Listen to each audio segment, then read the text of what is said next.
Akito is walking home from school one evening when he spots a pretty girl standing on the edge of the school's roof. He is worried that she might be thinking about jumping, and if she's gonna die anyway, he might as well shoot his shot, so he runs up the stairs and begs her not to jump because she's too hot to die. Akito's statement definitely got her attention, but maybe he should have kept his whole glasses fetish thing to himself, because the girl suddenly jumps 8 feet over the fence and stabs him through the chest, once again proving that there are a lot of things worse than a no. However, despite the fact that his heart just got impaled, Akito seems very calm and politely asks Mirai for a timeout on her murder attempt because having a sword in your chest isn't very comfortable.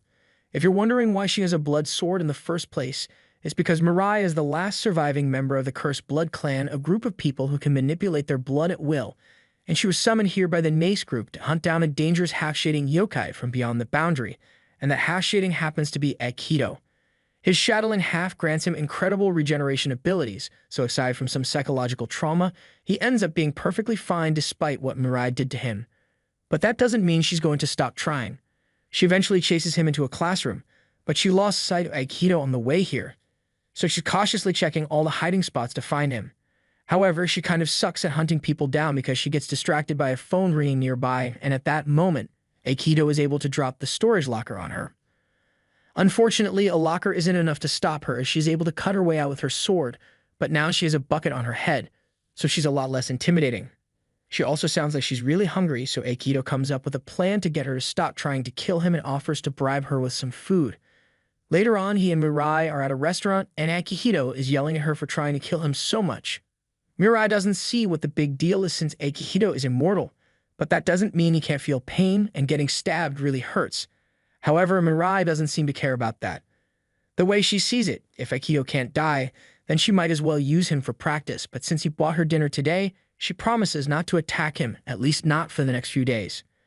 After that, Mirai goes to meet with Izumi Nace to give a report on her failed assassination attempt, and since stabbing and slashing are completely ineffective against Akito's regeneration, she is told to just observe him for now until they can figure out a way to kill him. Mirai understands, but she is starting to wonder if they really need to kill Akito because he seems like a good person.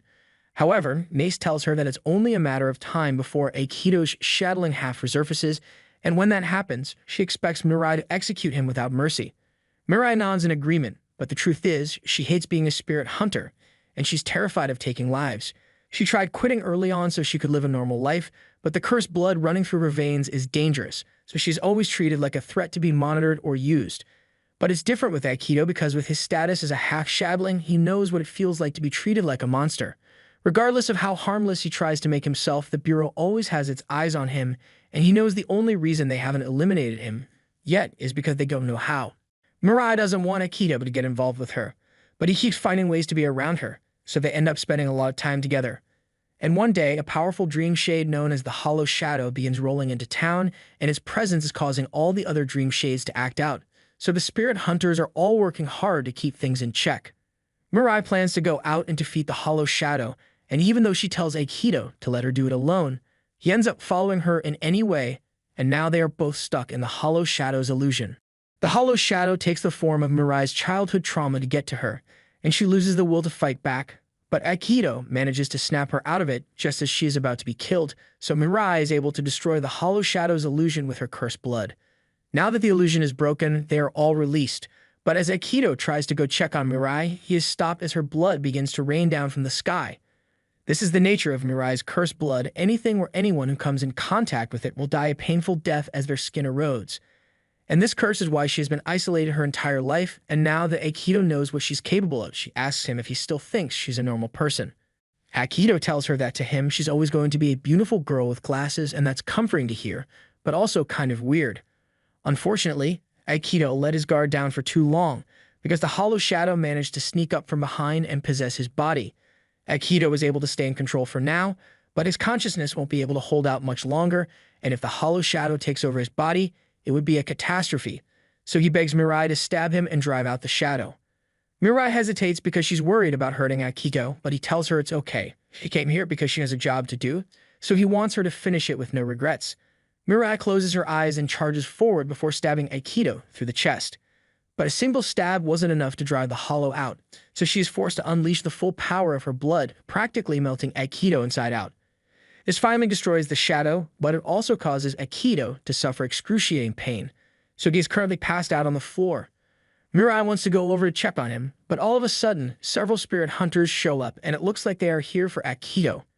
The damage Aikido sustained from the shadow and Mirai's attack was too much for his regeneration to keep up with normally, and when something like this happens, his shadow in half beyond the boundary awakens as a defense mechanism which Aikido has no control over. The spirit hunters are here to do damage control on Aikido's situation, but even with the containment barrier they put up around him, his spiritual energy is still absolutely terrifying.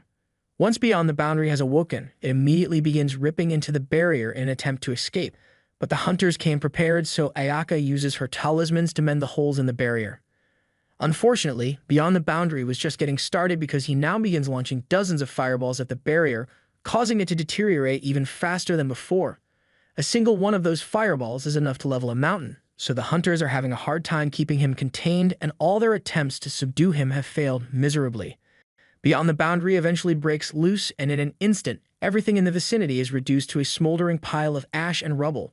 Mirai managed to protect herself with her blood, but the other hunters are all down for the count, and Akihito is left standing alone in the middle of it all.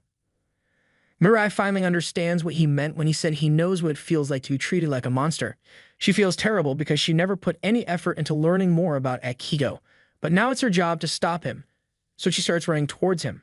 Beyond the Boundary launches a fireball at her, but she blocks it with her blood, and once she's close enough, she grabs onto him and hugs him tight. All the blood from her open wounds makes contact with Aikido and begins burning him, but no matter how much she struggles and screams, Mirai refuses to let go until he goes back to normal. Eventually, Aikido reverts to his human form, and he is initially confused when he sees Mirai lying on top of him. But then he looks up at all the destruction he caused, and he can't believe he lost control again. Luckily, no one died in all the chaos, but things could have gone very bad, so later that night, Aikido takes Mirai out to eat as thanks for stopping him in time. He still feels terrible for hurting her, so he asks Mirai if she still sees him as a normal person, because anyone would be terrified to be around him after seeing him in that form. But Mirai says that to her, he will always be a kind boy with a weird glasses obsession. Mirai has really started warming up to Aikido, but her mission hasn't changed, so she knows she still has to kill Beyond the Boundary. However, she is starting to wonder if there's a way to do it without killing Aikido as well. Dream shades are what spirit hunters fight against, and they've been around for as long as humanity has been on Earth. But among all the shades in existence, there is one that is exceptionally dangerous, Beyond the Boundary. It is a dream shade that was born from all the negative emotions that humanity has built up over the centuries, and if it is left alone, then it could easily bring about the end of the world. But fortunately, only a small portion of Beyond the Boundary has manifested in the world, so it's not a major threat yet, but that manifestation is starting to become unstable. On the train ride home, Aikido has a flashback to his childhood, when his powers first started to affect his daily life. He had been run over by a car while playing with his friends, but thanks to his regeneration, he was completely unharmed. This terrified his friends at the time because they believed Aikido was a monster, so they were begging him not to kill him. And as much as Aikido wanted to believe that he was still a normal person, he couldn't deny that when he lost control, the things he would do were nothing short of monstrous. He eventually wakes up from his nightmare and he finds Izumi Nace sitting across from him. He asks her why she's here, and Izumi assures him that she's not here to hurt him, but his state of mind has been deteriorating lately, so she's going to need to put him to sleep for a while. Aikido is brought home and put in bed, while Mirai and the others watch over him. Mirai asks Ayaka if there's anything they can do to help him, but it's not that simple. If he was a human or a shade, Ayaka would know what kind of treatment he needs, but half shades like him are so rare that she has no idea how to help him. It looks like both his human and shade half have been weakened by his current state, but the human half seems to be weakening quicker because before long, Beyond the Boundary takes over yet again. Izumi tries to stop him, and normally, she wouldn't be a match for Beyond the Boundary, but since it is currently being weakened by the wall, it isn't able to cause as much destruction as last time, so instead of fighting, Beyond the Boundary chooses to escape. The next day, Izumi meets with Mirai and informs her that there might be a way to save Aikido. With Beyond the Boundary weakened, if Mirai were to attack it at full power, she would be able to draw it out of Aikido's body without killing him. But doing so would cause Beyond the Boundary to invade every inch of her body instead, and she likely won't survive it. Mirai is well aware of the risks, but she really wants to save Aikido, so she decides to go through with it. And Izumi gives her a piece of paper with Aikido's location on it. Izumi tells her that if she really wants to save Aikido, then she should hurry before it's too late, But before Mirai leaves, Izumi tells her that Aikido wouldn't want her to sacrifice herself for him. He would want her to just kill him and continue living her life for his sake. But Mirai doesn't want to live if it means Aikido has to die. She knows he will be upset with her once he wakes up, but she has already made up her mind. Mirai heads into the forest and eventually finds the spot where Beyond the Boundary is hiding. As Mirai approaches, she sees him sleeping under a rock, and at first she thinks Aikido might be back to normal. Then she looks at his fingers, and he's clearly still under Beyond the Boundary's control. A few moments later, Beyond the Boundary wakes up and attacks Mirai, so she now has no choice but to fight. She takes a deep breath to brace herself for what she has to do, and then she charges at Beyond the Boundary with her blood sword. Beyond the Boundary dodges her initial strike and sends several fireballs at her, but Mirai manages to outpace him. She eventually sneaks up behind Beyond the Boundary, and she's about to slash him, but for a split second, she is reminded of Aikido's warm smile, and that shakes her conviction a little. She gets pushed back by Beyond the Boundary, but she's not going to let herself waver again. Beyond the Boundary launches more fireballs at her, but Mirai blocks them by spraying her cursed blood. Beyond the Boundary is forced to put up a rock wall to block the blood spray, but that gives Mirai an opportunity to spin around the wall and attack. For a brief moment, she sees Aikido's face again, but this time she doesn't let it distract her and goes in for the finishing blow. However, she only manages to graze his side, so Beyond the Boundary screams in pain and flings her away.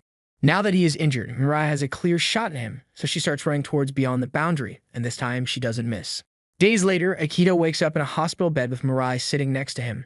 He is confused since he doesn't remember much from the incident, so Mirai takes him home and explains that he lost control and she had to fight him, but luckily no one was injured in the battle, aside from him of course.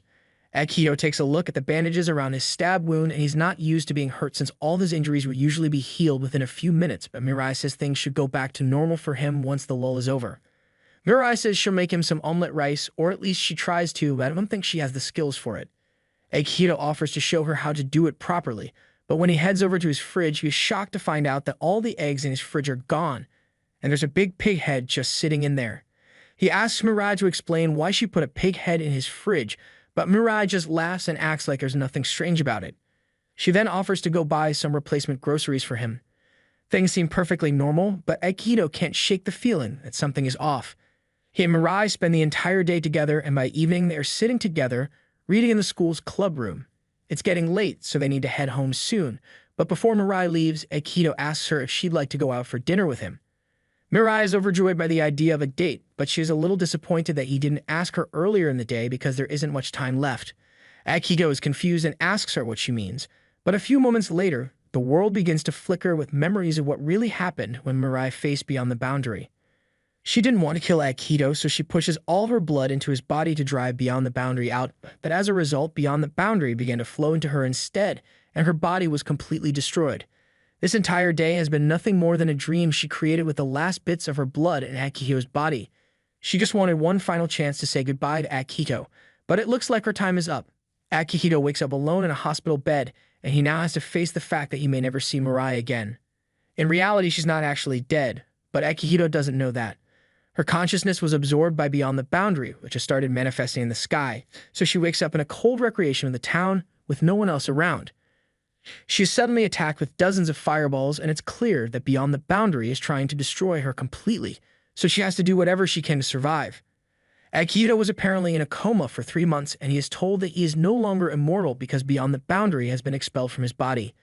Akihito asks what happened to Mirai, and there's no easy way to say this, but Hiromi tells him that she's gone forever.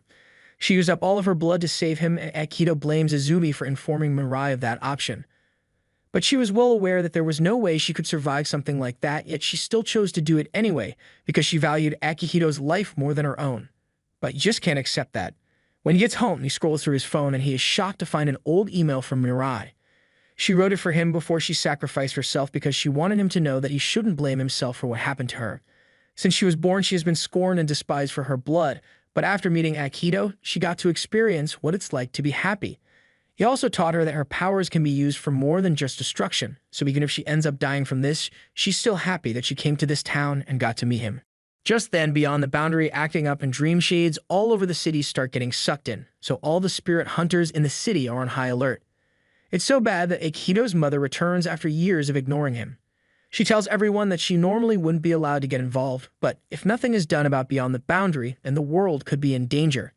She informs them that Mirai is still alive in there and she's currently fighting against Beyond the Boundary, but if she loses, it'll be a catastrophe.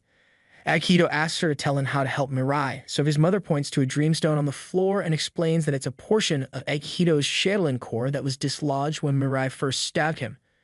Without hesitation, Akihito reaches for it and absorbs the stone, regaining a small portion of the power he had before. She then tells him he is going to have to go into Beyond the Boundary and enter the world it's created in there. But Akihito is starting to wonder how his mother knows all this stuff in the first place. She tells him he may not get to see her much, but that doesn't mean she's not watching out for him. He still isn't sure whether he should trust her or not, but right now he doesn't have any better ideas, so he takes her advice and heads outside to get to Beyond the Boundary. However, he can't fly, so he runs to the top of the nearest building and jumps. Since a portion of his powers have returned, he is able to make it to the barrier and break through to the other side, so he has now made it into the world where Mirai is trapped. He finds her just as she is knocked through the air by Beyond the Boundary, so he jumps up and catches her before she hits the ground. They both had a hard landing, but aside from that, they are okay. Once Mirai wakes up, she is shocked to see Akihito and asks why he came here because now the sacrifice she made was for nothing.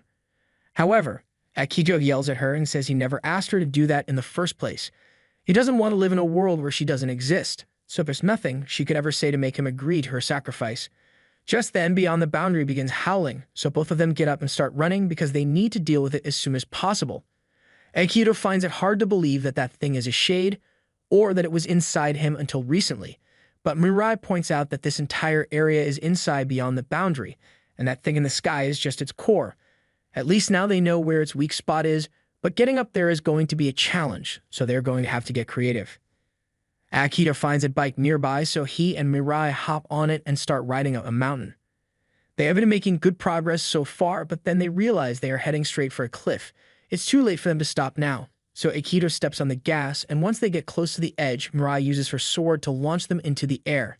They are just barely able to make it to the other side. And now they are close enough to the core for Mirai to attack it directly, so she jumps into the sky and plunges her sword deep into it. This does a lot of damage to Beyond the Boundary, and it is forced to throw everything it has at the two of them, so it summons thousands of Dream Shades around Mirai and Akihito.